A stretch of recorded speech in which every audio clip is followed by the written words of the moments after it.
नहीं रह रहे, और बहुत ऐसे जहां थे वहां से गिर गए। 3 प्रकार के, एक जो जहां थे वहां से उन्नति को प्राप्त हो रहे, एक जो जहां है वो वही है, और एक जो जहां थे वहां से नीचे गिर गए।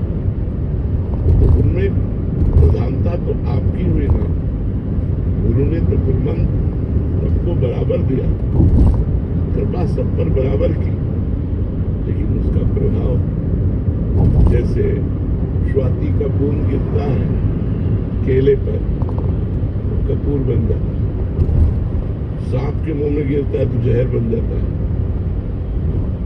सीपी में गिरता है तो मोती बन जाता है, और चातक के चोंच में आता है तो जीवन बन जाता है।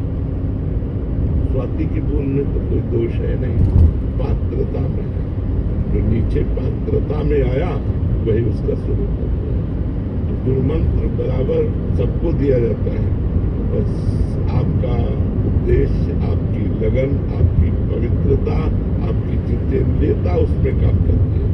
यदि आप सही ढंग से चल रहे हैं तो आपकी आध्यात्मिक उन्नति होना आपको अनुभव में आने लगेगा। मेरा मन प्रसन्न हो रहा, भगवान प्रिय लगने लगे, सबसे प्रेम व्यवहार का बर्ताव होने लगा, आनंद ही आनंद, तो निगेटिव विचार शांत होते चले जा रहे हैं। ये सबका नहीं है, क्योंकि वो भजन ही नहीं करते और संयम से नहीं चलते, मनमानी आचरण सोच पा रहे हैं। देवांश प्रताप जी आगरा से जी, भगवत प्राप्त और मोक्ष प्राप्ति होने वाले महापुरुष में मूलभूत क्या अंतर होता है? एक ही है, एक निराकार तत्व में लीन हो जाता है, जैसे समुद्र में तरंग लीन हो जाता है। अब तरंग का ना नाम रहा ना रूप रहा, उसे कहते हैं मोक्ष। और एक भगवान का दासत्व स्वीकार कर भगवान की सेवा में रहता है, इसे कहते हैं भगवान। एक कल्याण हो जाता है, जन्म मरण से मुक्त हो गया, और एक भगवान की सेवा में रहता है। मोक्ष कल्याण होता है, भगवत प्राप्ति नहीं। जैसे राम जी का उपासक है तो साकेत धाम जाकर सिया राम की सेवा करें, राधे श्याम का उपासक है तो गोलोक वृंदावन धाम, भगवान शिव पार्वती का उपासक है तो कैलाश में, और मोक्ष की अभिलाषा रखता है तो मुक्त हो जाएगा, और तत्व स्वरूप भगवान में एक हो गया, लीन हो गया। जैसे एक बोरे में 2 चीटा लगे हैं चीनी के, तो एक चीनी के साथ कढ़ाई में जाकर चीनी में औट गया, एक बोरे के किनारे लगा हुआ उसका स्वाद ले रहा है। तो वो जो औट गया वो मोक्ष है, और जो स्वाद ले रहा है वो भक्ति रस है, वो है भगवत। तो उत्तम कौन रहा, जो चीनी बन गया वो, या जो चीनी का स्वाद ले रहा है वो? हाँ, इसीलिए प्रेमी जन मोक्ष को भी ठुकरा देते हैं। मोक्ष नहीं चाहिए मुझे, आपका प्रेम चाहिए, आपकी दास्ता चाहिए, आपकी सेवा चाहिए। भगवत प्राप्त होने वाला व्यक्ति से प्रेम तो सिर्फ भगवान से प्रेम करता है। भगवत प्राप्ति वाला जो महापुरुष है वो केवल भगवान से प्रेम करता है, और मोक्ष प्राप्ति वाला भगवान से मोक्ष चाहता है, मैं मुक्त हूँ, दूसरे भगवान ज्ञान प्रदान कर देते हैं। समझ में आ गई बात? दास भगवत शरण राधे महाराज जी। महाराज जी, सन 2007 में राधा वल्लभ जी के प्रांगण में आपके दर्शन पहली बार प्राप्त हुए थे, तथा स्नेह बिहारी मंदिर के सामने जो शिव मंदिर है, इस दास को प्रसाद वहाँ आपसे किनका मिला था? हाँ, कम से कम 18 वर्ष बैठकर हम उस अंधेरे में पीछे वहाँ शाम के भोजन करते थे। ब्रजवासियों के यहाँ मांग लेते थे, और वही शंकर जी की। मैंने आपसे निवेदन किया क्योंकि मेरा मन भ्रमित है, तो उसके लिए जैसे पूजा पाठ काम करते थे, आपने मुझे जड़ भक्तोपदेश दिया। जड़ भरत जी की कथा से तत्व का उपदेश दिया था आपने। महाराज जी, आपका प्रश्न है कि महाराज जी, दास आपकी कृपा से कथा प्रवचन तो करता है, लेकिन संपूर्ण स्वयं में तत्वबोध नहीं हो रहा। महाराज जी, ऐसे में कृपा मार्गदर्शन। देखो, कथा प्रवचन करना और तत्वबोध करना ये दोनों अलग बात है। कथा प्रवचन करने का मतलब जैसे हमने हलवा बनाने की सारी प्रक्रिया सीख ली और दूसरों को प्रक्रिया सिखाने लगे, कि कभी बना के नहीं पाया। बना के पाना है तत्वबोध, और सीख के गाना है वो हलवा की प्रक्रिया तो समझ रहे ना। तो जब स्वयं की साधना करेंगे आप तब स्वयं में रात दिन भगवान का नाम जप करते हुए निष्काम भाव से भगवान का चिंतन करते हुए और भगवान की प्रसन्नता के लिए भगवान की कथा कहना। चौथी भगत मम गुण गण करे कपट तज कान। अयोध्या में एक सिद्ध संत थे तो उनको एक भागवत प्रवक्ता ने नए सीखे थे, उनका मैं आपको एक भागवत सुनाना चाहता हूँ। तो हमारी प्रथम भागवत के श्रोता आप बने तो ठीक है सुनाइए। जब भागवत 7 दिन सुनाई तो उनका नियम कहता है कि भागवत प्रवक्ता को भेंट देनी चाहिए नियमानुसार। आप मांगो क्या चाहिए।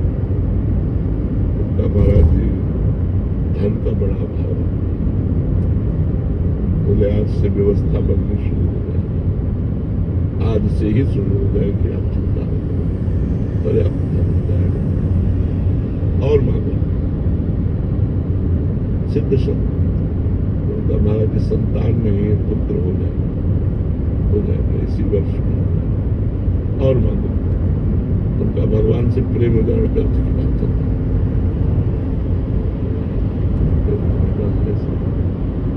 भगवान का प्रेम मांगना बोले पहले धन और पुत्र और फिर भगवान से प्रेम कदापि नहीं हो सकता। अगर पहले भगवान का प्रेम मांगे होते और फिर धन पुत्र मांगे होते अब कदापि नहीं होगा। जाओ धन दिया। तो लालसा कहीं न कहीं लोक व्यवहार में है, इसीलिए हमें तत्व बोध नहीं होता। देह भाव में है, व्यवहार में है, इसीलिए तत्व का वर्णन करते हुए भी तत्व बोध नहीं होता। एक बार पूज्यपाद शिवड़िया बाबा जी महाराज गंगा किनारे भ्रमण कर रहे थे तो ब्रह्मावर बिठपुर और कानपुर के बीच में योग वाशिष्ठ का प्रवचन हो रहा। योग वाशिष्ठ बड़ा गूढ़ ग्रंथ है। तो बाबा 3 दिन रुके, इतना सुंदर अध्यात्म की चर्चाओं कर रहे थे जो प्रवक्ता थे। 3 दिन रुके, फिर बाबा को मिलने की इच्छा हुई क्योंकि एकदम निर्णायक उपदेश उनका। तो उन्होंने कहा आपको तत्वबोध हो गया। उनका महाराज आप सन्यासी और सन्यासी गृहस्थ आश्रम का गुरु रूप होता है और गुरु से कभी झूठ बोलना नहीं चाहिए। मैं तत्व ज्ञान की चर्चा तो करता हूँ लेकिन तत्वबोध नहीं। और